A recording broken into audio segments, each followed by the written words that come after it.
Live from WRAL News headquarters in Raleigh, your number one source for local news. WRAL News, coverage you can count on. Now at noon, a school bus crash in Cumberland County. Sky 5 was over the scene as authorities worked to clean up the mess. An update on those involved in the crash. And a Johnston County woman will spend the rest of her life behind bars.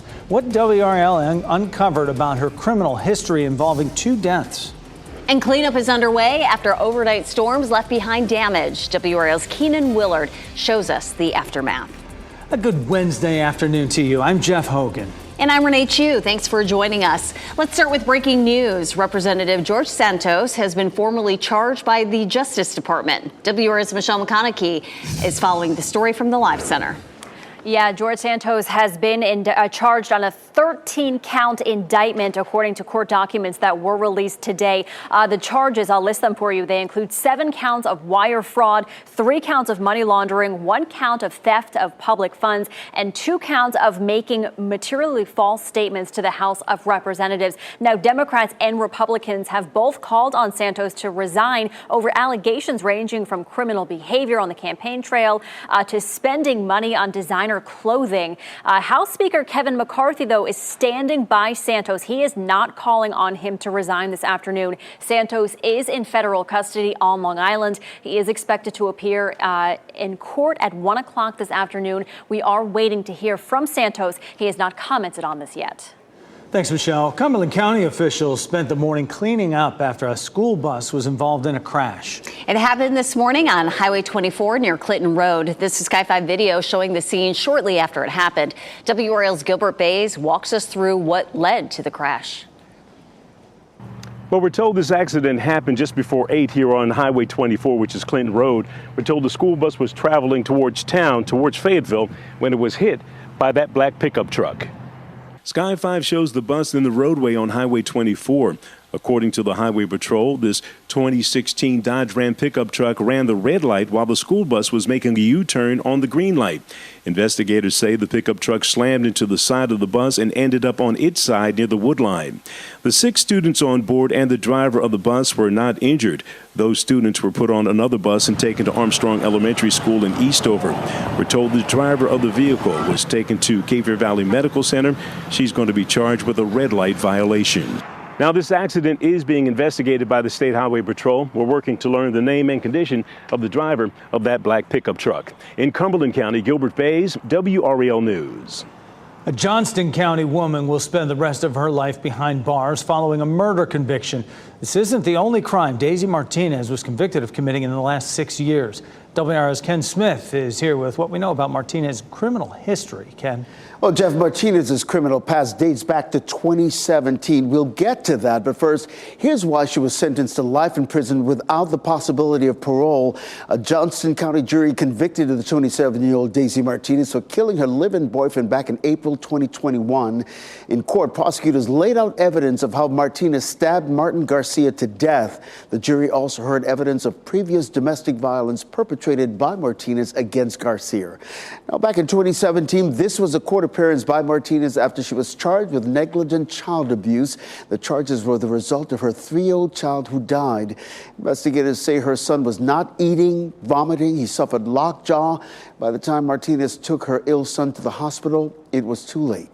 Again, Martinez will spend the rest of her life in prison for that murder conviction. Jeff? Ken, thanks for that update. Cleanup is ongoing in Warren County, where 1,500 homes and businesses are still without power after storms caused serious damage overnight. WRAL's Keenan Willard shows us the impact in rural areas. We're just outside of Littleton off US 158, and you can see this is what some of these roads look like for miles. Trees down, pulled up by the roots, cluttering up these roadways as officials still try to clear up the damage from yesterday's weather alert day. Emergency crews here in Warren County tell me this is the most thunderstorm damage they've seen in decades. Trees getting pulled up, crashing down on cars and homes, and debris blocking roadways for hours overnight. Authorities tell me DOT crews are continuing to try to clear some of these roads, and there are still around 1,500 customers in the county without power. We're spending the day speaking to people in this area who were impacted by these storms. More on that on the WRAL Evening News. Keenan Willard, WRAL News. Keenan, thanks. Crews in Raleigh spent the morning cleaning up a tree off Glenwood Avenue. This is video showing that clearing happening. The tree fell across the road this morning. The road is back open now. There is hope this afternoon that inflation may be moving in the right direction. WRAL's Brian Schrader has a look at new numbers we got just a few hours ago. Brian. Jeff, the bad news is that prices still are rising generally, but not as much as they have in recent months. Take a look at the Consumer Price Index. Prices in April were up 4.9% over April of last year. Economists were predicting a 5% jump, so it came in a little better than they were expecting. For comparison, last June, we saw 9% annual inflation. NC State economist Dr. Mike Walden says today's numbers showed the Fed gradually is making some headway against inflation. The big question will be, what does this mean for interest rates? Will the Fed pause and stop raising interest rates? My answer is, I think yes, but I don't think they're taking future interest rate hikes off the table.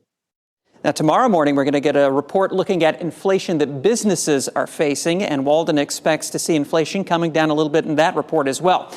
One of the bright spots in this morning's inflation report, prices at grocery stores. Milk prices were down 2% from last month, and egg prices fell 1.5%, Jeff. They are noticeable right now, Brian. Thank you. This morning, author E. Jean Carroll said her win in court against President Trump was about securing a victory for all women. The jury in her civil suit against Trump found him liable for sexually abusing and defaming Carroll. The jury awarded her roughly $5 million in damages. Carroll spoke with today's Savannah Guthrie about her historic victory. Ms. Carroll, first, just your reaction to hearing this verdict and being in the courtroom. I'm overwhelmed with joy and happiness and delight for the women in this country. The day after the major legal defeat, former President Donald Trump is expected to take questions in a CNN town hall tonight. Karen Kafa has a preview of what's expected to happen. Writer E. Jean Carroll leaving Manhattan federal court with her attorney on Tuesday after a jury found that former President Donald Trump sexually abused her in a department store dressing room in 1996. We're very happy. The jury awarded Carroll nearly $5 million in the civil battery and defamation case. Trump called the verdict a continuation of the greatest witch hunt of all time in a post on Truth Social. His attorney promised an appeal. He's firm in his belief, as many people are, that he cannot get a fair trial in New York City. The verdict, not Trump's only legal problem. A special counsel appointed by U.S. Attorney General Merrick Garland is investigating Trump's alleged involvement in the January 6, 2021 Capitol insurrection and his handling of classified documents. And last month in Manhattan, Trump pleaded not guilty to 34 felony criminal charges of falsifying business records for his alleged role in a hush money scheme around payments to an adult film star. While an investigation into Trump's efforts to overturn the 2020 election in Georgia could yield charges this summer. Tonight, Trump is slated to take questions from New Hampshire voters in a town hall hosted by CNN, who he repeatedly derided as fake news during his presidency. With a handful of challengers announcing or considering bids, he remains the Republican frontrunner in most polls. In Manchester, New Hampshire, I'm Karen Kafa. We will have full coverage of what the former president says tonight on our news at 10 on Fox 50 and also on WRAL News at 11. And happening right now in the WRAL Live Center, an update to a story that we've been following since Monday. 2 people are now formally charged with killing a man at his home in Garner on Monday afternoon. Police responded to a home on Kentucky Drive. That's where they found Antoine Durrell Chisholm dead on a lawn outside of a home. Patty Bell, who also lived at the home, and Howard Lee Covington Jr. were arrested and charged with murder. Police say this investigation is ongoing. Chelsea Donovan will have more on the story coming up at 12:30. Meantime, next at noon, artificial intelligence is giving scammers a new path to your pockets, their top targets, and how to avoid getting taken. Also, May is National Bike Safety Month. What to know before you ride so your kids can pedal off safely.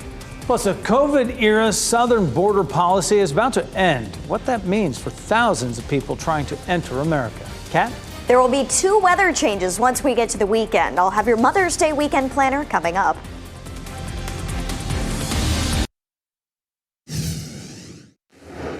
Artificial intelligence is already helping scammers craft more convincing scams, and one of their top targets, Amazon Prime customers. Consumer reporter John Matarese shows us what all Amazon users need to watch for so you don't waste your money. Just when it seemed we were all getting savvy to scams, scammers are using high tech to fool us again, especially when it comes to Amazon.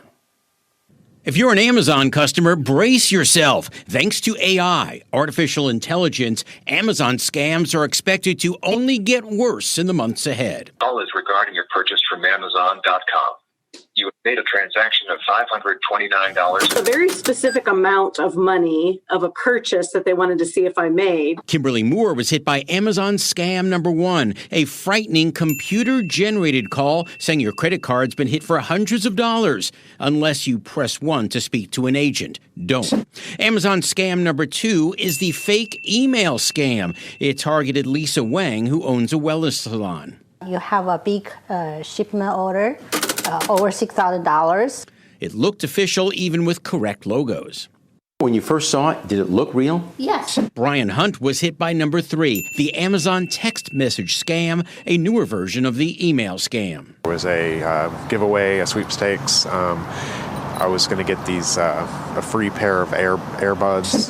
The fourth scam is the strangest, the brushing scam. It happened to Karen Bowman last year at Christmas. It's a scooter. It's in a sizable box. With this scam, items show up that you never ordered. It's designed to get you to accept it so the third-party seller gets a higher ranking on Amazon. Amazon says if it needs to reach you, it will email you personally with your name if there is an account issue. So be suspicious of all messages from Amazon. That way you protect yourself and you don't waste your money. I'm John Matteries, WRAL News. And happening right now in the WRAL Live Center, a U.S. Army sergeant has been sentenced to 25 years in prison on Wednesday for fatally shooting an armed man during a Black Lives Matter protest in Texas. This is Daniel Perry. He was convicted of murder in April for killing 28-year-old Garrett Foster during a downtown protest in July of 2020. Perry's attorney did say he will appeal. He called the conviction political prosecution. Governor Greg Abbott has said he would cite a pardon for once a recommendation from the Texas Board of Pardons and Paroles hits his desk. Michelle, thank you. Dianne Feinstein is expected to be back in the Senate today after missing nearly 3 months with health concerns. Feinstein has been struggling to recover from shingles. She has not voted in the Senate since February 16th. The California Democrat has missed more than 90 floor votes, according to a calculation by NBC News. She's also been absent from the Senate Judiciary Committee, which has frustrated fellow Democrats and their efforts to confirm judicial appointments. Feinstein is 89. She says she will retire when her term ends in 2025. The Drug Enforcement Administration extended some flexibilities that allow people to get controlled medications through telehealth. These include medications for ADHD, anxiety, opioid addiction, and sleep aids or painkillers. The public health emergency declaration following the onset of the COVID-19 pandemic was set to expire tomorrow. However, the DEA will allow people to still get these medications through telehealth until November 11th. A partial settlement has been awarded related to the fatal shooting on the set of the film Rust. A judge awarded $1.15 million to the movie's medic, Sherilyn Schaefer. They did that on Tuesday. Schaefer said she tried to save the life of cinematographer Helena Hutchins after she was shot. Schaefer claims others failed to make sure there were not live rounds in the gun, adding the shock of the incident has made her unable to continue with her work. For the third year in a row, the college football national championship winner will not visit the White House. The Georgia Bulldogs declined the invitation to visit the White House next month to celebrate their second consecutive national championship.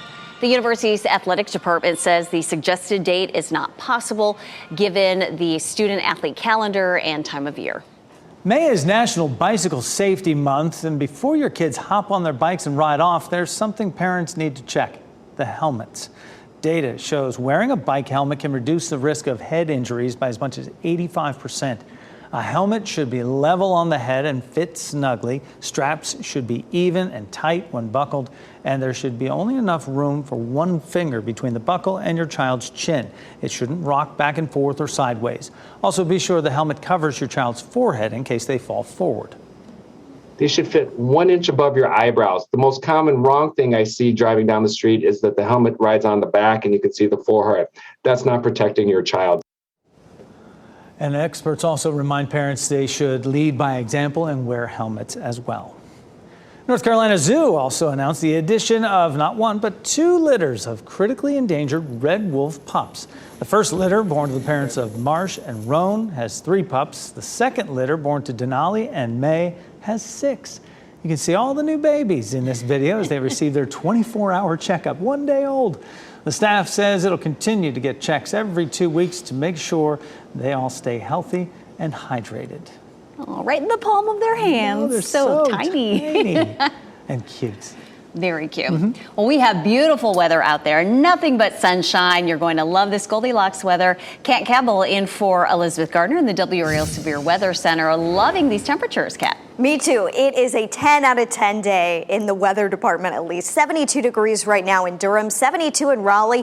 Beautiful out at the WRAL Gardens. I've seen a lot of people on our camera coming by and checking out our Century plant that continues to grow. And at the Fayetteville newsroom, our WRAL Fayetteville newsroom, 74 degrees, just a couple of degrees warmer. But the best part is that the humidity is so low today. Dew point sitting at 47 degrees, and that means the air really feels refreshing. We had been in the 60s for dew points before this, and we're going to be back up there as we head into the weekend. So just really soak in this nice, crisp, refreshing air that we have in place. Tomorrow, we're still going to be comfortable. Friday, not that bad. But by the time we get to the weekend, dew points climb into the mid-60s. So it's going to be feeling a bit more muggy. Not quite like a late July or August day, but definitely feeling more like a summer day. High pressure still in place to our north, and that's going to be what dominates our weather for the next couple of days. High pressure has a clockwise flow around it, and because of that, we have this nice wind out of the northeast. That's a cooling wind for us. We are going to see changes, though, as I mentioned, as we head into the weekend. We see the moisture return, and that could aid in the development of a few thunderstorms. So here are the 2 big changes to watch for Mother's Day weekend. It gets hotter and more humid, definitely feeling like summer for Mom. But by the time we get to Saturday and Sunday, we also have the chance for isolated thunderstorms. Key word here is isolated. Friday looks like the driest day this weekend, but a few hit or miss thunderstorms will be possible both days this weekend. Looks like the best chance would be in the afternoon. As we see these temperatures climb into the upper 80s, the muggy meter climbing, that helps to spark some of those hit or miss summertime storms. Luckily, they should not pop up in time for any of the graduations happening this weekend. Meredith College, Fayetteville State, and Shaw University all have graduation Saturday morning. Temperatures should range from the mid-60s for Meredith's graduation to 75 degrees for Shaw at 10 a.m. Sunday, Duke and UNC have their graduations. Temperatures should hover right around 70 degrees. And the way it looks now, Saturday and Sunday both look dry for the morning graduations. Would mainly be later in the day that we could see some of those storms. For tonight, very pleasant. We're comfortable, not too chilly, not too warm outside. Low temperatures in the low to mid 50s. Just enjoy these mornings as long as we can, because they'll be few and far between as the month goes on. And by tomorrow, we warm up a little bit. High temperatures are back in the low to mid 80s. Plenty of sunshine. It is warm, but not terribly humid out there. Friday is when we're going to really start to see changes. Our southwest wind building in, and that's a warmer wind for us, and also going to bring some moisture in from the Gulf of Mexico. It's a 30% chance for rain and storms both Saturday and Sunday. That chance goes up a little bit to 40% by Saturday night.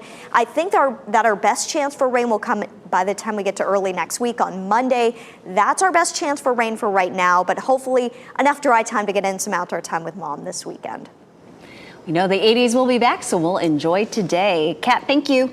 We all feel the financial pinch from inflation, but now companies are adding another layer. Tonight on your news at 5:30, 5 on Your Side explains the sneaky ways companies are charging you more without raising prices. Then at 6, overloaded hospital systems are leading to packed emergency departments in the Triangle area and the hospitals. WRAL Investigates goes right to the source, hearing from EMS and the hospitals themselves about why this is happening. Plus, still ahead this noon, it may feel like you spend all your time at work on email and in meetings, but how long do you actually spend? A new study shows how many days a week this takes up and how it affects worker productivity. And Mother's Day is this Sunday. You still have time to get Mom something special. We'll break down how much Americans plan to spend on their moms this year, and it is big. Welcome back this noon. A new study shows just how much time we spend on emails and in meetings. It's a lot. And home prices are sliding in the U.S. Here's Maribel Aber with those stories and more in today's business headlines. Home prices fell in almost a third of the U.S. metropolitan areas in the first quarter. That's according to the National Association of Realtors. It says the hardest hit areas were in California and the Mountain West. San Francisco saw a 14.5% drop in prices, and in Boise, Idaho, prices were down more than 10%. The biggest gain in prices, the Kingsport, Tennessee area. Prices were up almost 19%. Thieves are still targeting Hyundai and Kia models despite a security fix designed to protect the vehicles. The Associated Press reports thefts of the cars rose in 7 cities through April compared to last year. Minneapolis had close to 1,900 reports of Hyundai and Kias being stolen in the 4 months. That's 18 times as many as the same period last year. A security flaw that was exposed on social media shows thieves had to use a screwdriver and USB cable to steal the vehicles. Hyundai and Kia have a software fix to update the problem and say they're installing it on 6,000 vehicles a day.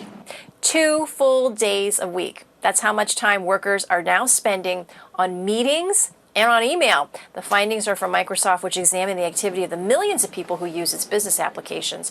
Reading and writing emails took up most of the time, 8.8 hours a week, and another 7.5 hours was devoted to meetings.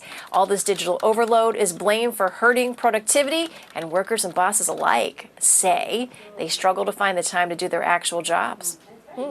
And those are your business headlines. I'm Maribel Aber at the NASDAQ Market Site. 2 full days, wow.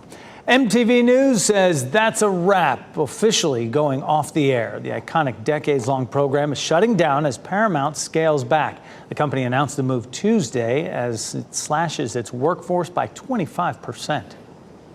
A new report shows people are planning to spend big this year on their moms. The National Retail Federation says shoppers are planning to spend over $35 billion this Mother's Day. That's up of about $4 billion compared to the record high set last year. The report adds on average, people will spend about $274 per person on mom. Title 42 expires tomorrow, and towns near the southern border are preparing for a surge in migrants. Coming up, hear from a volunteer helping the hundreds of migrants already in El Paso, calling it a humanitarian crisis. Plus, a video circulating online shows a physical fight between a school employee and student. See that video and hear how the school is responding today. First, here's a look at the winning lottery numbers.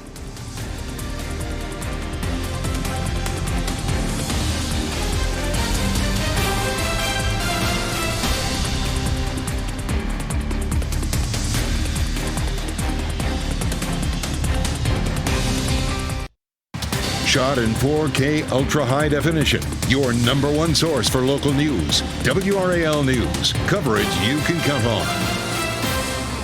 We're about 36 hours away from the end of Title 42, the policy that allowed the U.S. to quickly expel migrants amid COVID-19 concerns. There's still a lot of confusion over what exactly that means. Caroline Shiley reports the Biden administration is reiterating the border is not open.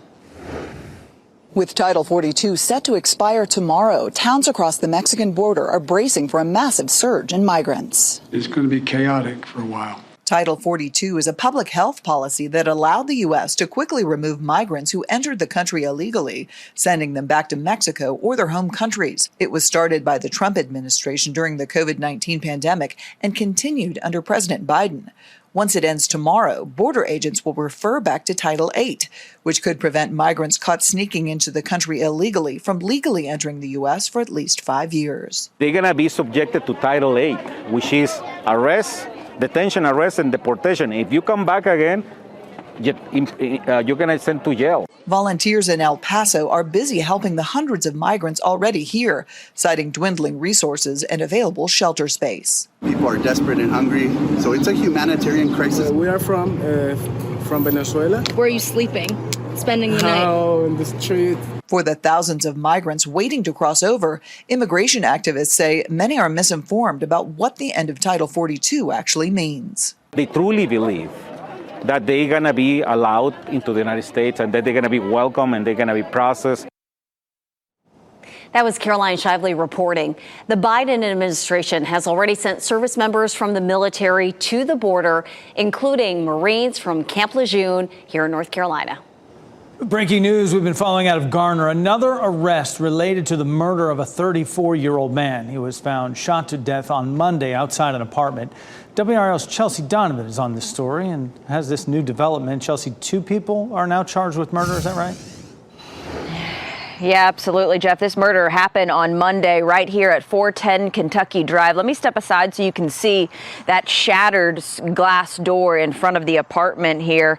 We now know that 34-year-old Anton Chisholm was fatally shot. His mother told me over the phone that one of those arrested, 27-year-old Pate Bell, was his fiance. They actually had just gotten engaged on Saturday. Now, this is her mugshot from earlier this morning. She was booked into the Wake County Jail last night. She's there right now under no bond. And this is the victim, Antoine Chisholm. His family tells me he leaves behind 6 kids and a grandchild. The family says that he recently moved here to this apartment complex from Pennsylvania to be with his fiancee, Pate Bell. Garner police said another man also arrested just about an hour ago in this murder, 30-year-old Howard Covington Jr. of Willow Springs. Right now, they're not releasing his relationship to the victim. We should mention that Pate Bell has a first court appearance today in Wake County at 2 p.m. We'll be there and bring you the latest on this investigation. Jeff? Revelations there. Chelsea, thank you. And we have some exciting news here in the WRAL Live Center. We just got word that Hall of Fame coach Mike Krzyzewski is headed to the NBA. The NBA just announced that he will be appointed special advisor to basketball operations. This video here is of an interview that WRAL's Deborah Morgan did with him right before his retirement. They say he'll provide counsel to the league office, NBA team executives, and other leaders across the league. He's attending a meeting of the NBA general managers next week in Chicago. The NBA president saying we are honored to have Coach K join the NBA family and also share his vast experience and expertise with the league and our teams. And Krzyzewski adding that this is a tremendous opportunity to deepen my connection to the NBA and participate in conversations about further strengthening the league and the game. I mean, just such a coach to go in and join the NBA. They are lucky to have him. Coach K more than qualified for that role. Thanks so much, Michelle. President Biden plans to meet with top congressional leaders again later this week as they work toward a deal to raise the debt ceiling and avoid economic turmoil. Biden met with the majority and minority leaders of the House and Senate yesterday at the White House, but no breakthroughs. They are still deadlocked about the debt limit. And if they don't reach a deal soon, the nation could default on its debts as early as June 1st. House Leader Kevin McCarthy is demanding massive cuts to government spending. Biden says that is not an option. He's proposed deep cuts that I believe are going to hurt American families. Millions of Americans relying on Medicaid for their health care would be at risk of losing that. Everybody in this meeting reiterated the positions they were at. I didn't see any new movement. Experts predict a default could lead to millions of job losses and a direct hit to people's investments. A local school employee won't be on campus today after video circulating online appears to show a violent fight with a student. In this video, you can see a staff member at Hillside High School in Durham trying to restrain a student and the student kicking her in the face. We haven't seen any video of what led up to this fight. Hillside High School's principal sent a letter to families yesterday saying this afternoon there appeared to be an altercation between an employee and a student in our gymnasium. One of our employees has been suspended with pay until that investigation is complete. We're learning new information about the tow truck driver who was killed when a bus rolled on top of him. The president of Towing and Recovery Professionals of North Carolina identified the victim as John Andrews from East Coast Towing.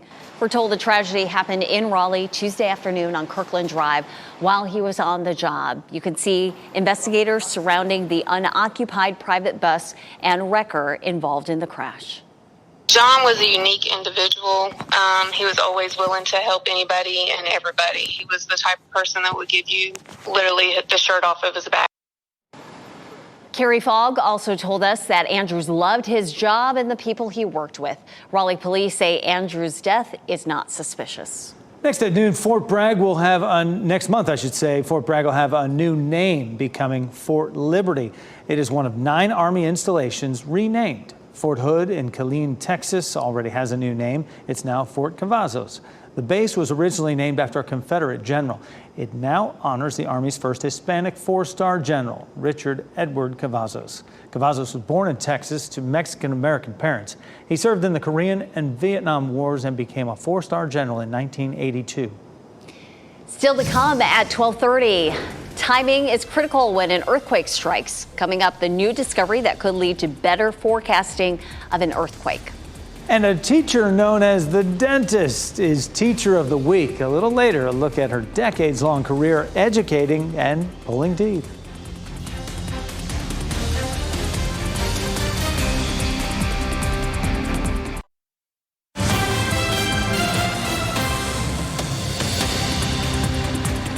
Today's County by County coverage takes us to Orange, Lee, and Cumberland counties.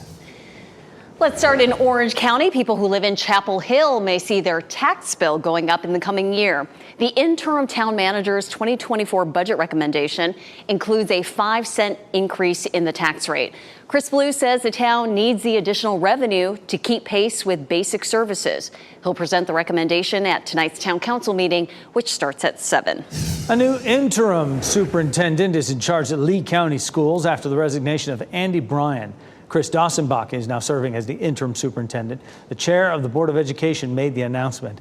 The board accepted Bryan's resignation last night. He had been with Lee County Schools since 2006 and superintendent since 2013. No reason was given for his resignation.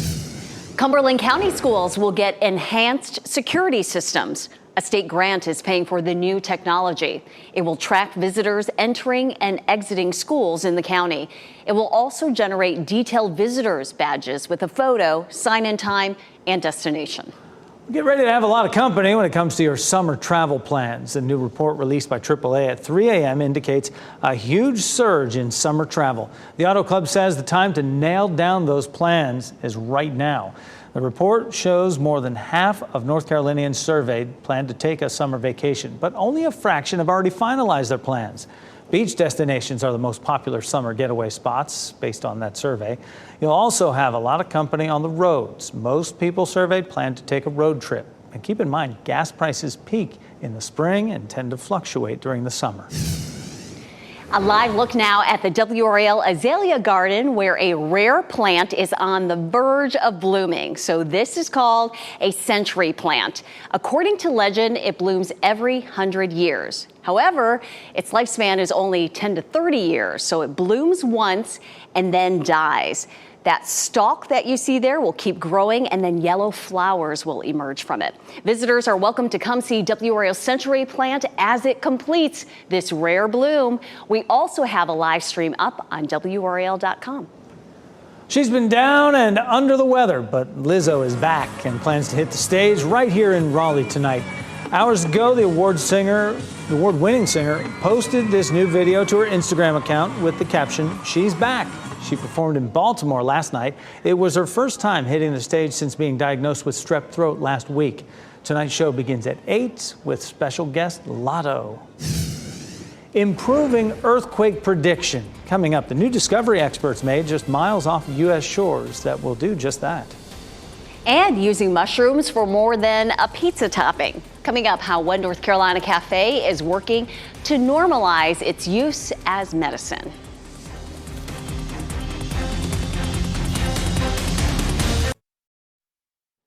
Scientists discovered something unusual on the seafloor miles off the Oregon coast. It will help them better understand earthquake zones and be able to better forecast them. Jake Karalexis reports this revelation is especially important for coastal communities. Researchers want to emphasize that this discovery does not mean a major earthquake is imminent, but it is giving them more insight into a part of the country that could produce a big earthquake. It provides a more fuller understanding of the fundamentals, the foundational understanding of how subduction zones work. Researchers at the University of Washington have a new way to study subduction zones, which are areas underwater that produce earthquakes when tectonic plates collide. Solomon and other scientists discovered warm liquid coming from the seafloor. This gives them a better idea of how tectonic plates lock into place between large earthquakes. They're like messengers from the deep. They're providing us a pretty well intact, pristine sample of what the fluids are like in the plate boundary at these depths. The discovery happened along the Cascadia subduction zone, a fault line more than 600 miles long, stretching from Washington state down to California. Solomon says it could help improve earthquake forecasting down the line. This new finding provides new information for our models of how subduction zones work. And those models are being improved all the time and eventually can be potentially used for forecasting of earthquakes. The Pacific coast is around 100 miles from the Cascadia subduction zone. Geologist Scott Cameron says it would feel a quick impact from an earthquake. As soon as the shaking stops, we have about anywhere from 15 to 30 minutes to get to high ground before the first tsunami waves will hit. Coastal towns pay close attention to earthquake threats. Cameron says they need the most up-to-date information to prepare. The key is to make sure we communicate what we do know right now. We have models and an understanding based on the best available science we have, and we need to make sure that gets out to the public. Experts believe there's a 15% chance of a major earthquake coming from that Cascadia subduction zone mentioned in the story in the next 50 years. It could be comparable to the 2011 earthquake and tsunami in Japan that killed almost 20,000 people. A cafe in Asheville offers mushrooms as something other than a pizza topping. It's hoping to normalize their use as medicine. The owners of The Pot Stirred say this is the first American-owned mushroom cafe. The menu includes mushroom brews, cocktails, and coffee. The cafe owners say mushrooms are great for helping with brain clarity, anxiety, and depression. It's kind of an easy way to get people to try these different medicinal mushrooms and botanical products that they might, otherwise steer clear of. We should emphasize the cafe's mushrooms aren't the kind that make you trip or get high. They are 100% legal and strictly medicinal.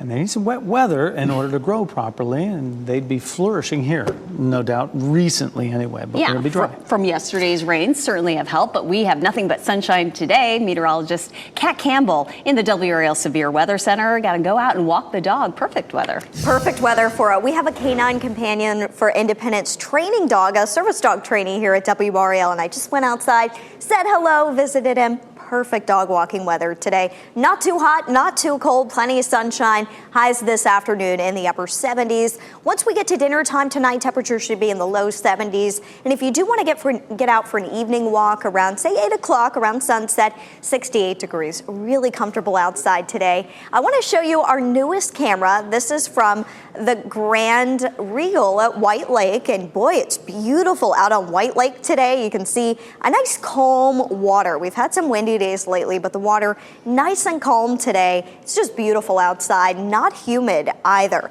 Temperatures should top out in the upper 70s for most of us today. 77 Siler City, 77 in Rocky Mount, 74 degrees in South Hill. Just to the south, we're at 81 today for the high in Fayetteville, 79 in Clinton, 78 degrees in Smithfield. Plenty of sunshine outside today, but if you want to get some yard work done, I would recommend going ahead and doing it either today, tomorrow, or Friday. Saturday and Sunday, they're not going to be bad days if you do need to get some stuff done outside. Just keep an eye out on the Dual Doppler 5000 radar. You can download the WRAL weather app for free and check in on the radar anytime you need to this weekend. It's a few hit or miss thunderstorms possible each day, mainly during the afternoon. Just start thinking more in terms of summertime storms and less in terms of these organized storm complexes moving through. I think the best chance for rain still looks like it'll come early next week. For Mother's Day, it's going to be a pretty hot and muggy day. High temperatures in the upper 80s, possibly 90 in Fayetteville. And for most of the state, we will have a chance of a few of those thunderstorms.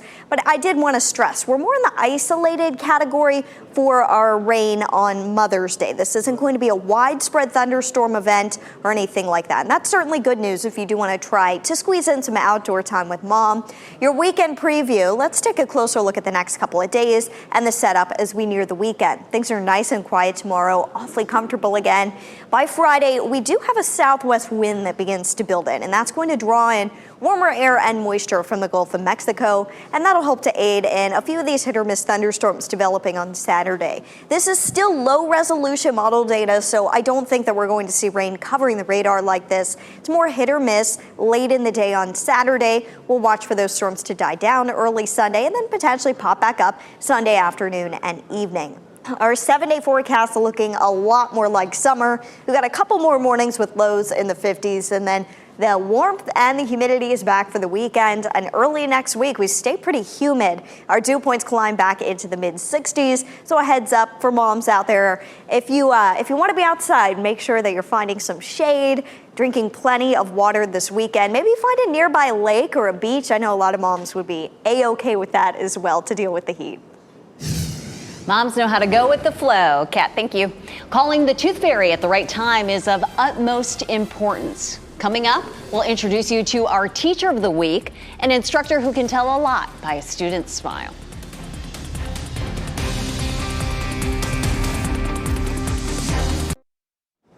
Our Teacher of the Week can tell a lot by a student's smile. WRAL's Brian Schrader talks with a Wayne County teacher who knows when it's time to call the Tooth Fairy. Sadie Simmons is known around Goldsboro as the dentist. After 45 years of teaching kindergartners at Rosewood Elementary, she has pulled a lot of teeth. I can just look at a child's mouth when they're talking and just say, "Oh, your tooth is loose." And I'll say, "Come see me in a few days." And then I pull their teeth. She started as an assistant for a Wayne County summer reading program many years ago, and then she decided to become a teacher. That was in 1978. I actually have former students who are now teaching here at the school with me. Decades of providing students with the foundation they need to succeed in school and in life. And I'm still learning and still growing, and I still enjoy being with the students every single day. And Simmons is not done yet. I've signed up for another year.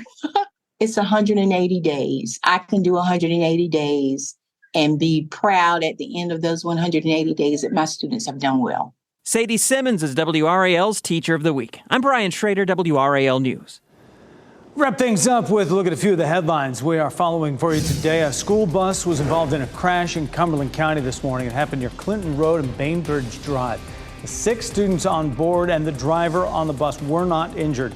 Investigators say the pickup truck slammed into the side of the bus and ended up on its side. Police in Garner have made 2 arrests in connection to a shooting that killed a man on Monday. Officers arrested Pate Bell and Howard Covington Jr. Police also identified the victim as Antoine Chisholm. WRAL's Chelsea Donovan spoke with Chisholm's mom about what happened. She'll have more on this case on our evening news. The Justice Department has formally charged Republican Representative George Santos. Prosecutors say that he lied to Congress about his income and cheated his way into unemployment benefits. Santos is accused of using money people donated to his campaign for personal expenses, including designer clothing. Santos will be arraigned at 1:30 today. Today's pet of the day comes to us from Cat Angels NC. This is 13-year-old Lily. She's sweet, loves to watch children playing outside and leaves falling from the comfort of indoors. She's not letting her age slow her down. Lily will spend a lot of time chasing a red dot with vigor. To meet Lily, go to Cat Angels NC's website. Look on your screen for the full website address. NBC News Daily is next on WRAL, your next local news update in 30 minutes. You can also get breaking news updates anytime with our WRAL News app. Have a great day.